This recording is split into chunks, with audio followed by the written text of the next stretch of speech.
Plus d'1 million de visiteurs pour l'exposition Léonard de Vinci au Louvre.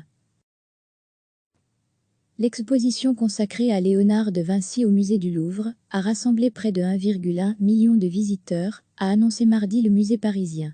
À sa clôture lundi 24 février 2020 au soir, l'exposition Léonard de Vinci a accueilli 1,840 de visiteurs.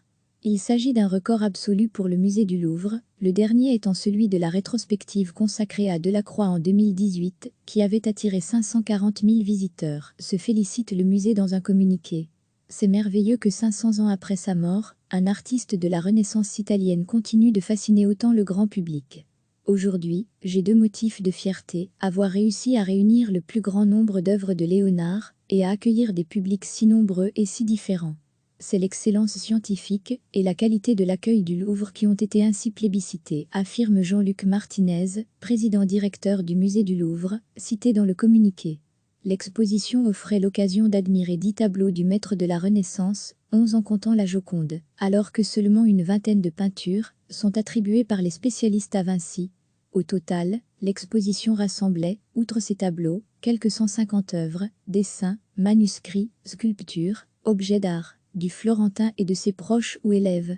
Sur les 104 jours d'ouverture au public, la fréquentation moyenne journalière s'est établie à 9,783 visiteurs, a précisé le Louvre.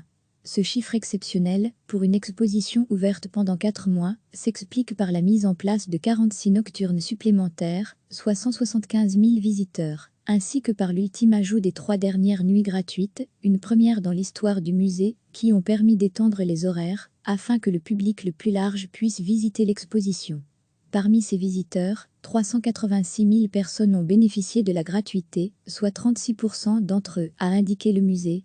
Pour prolonger l'événement, le musée du Louvre et Pathé Live ont prévu de diffuser au cinéma en septembre le film d'une visite privée de l'exposition. Le site du Louvre propose également différentes manières de prolonger en ligne l'exposition, vidéos, visites virtuelles, podcasts, etc. Cliquez sur s'abonner pour recevoir les dernières nouvelles.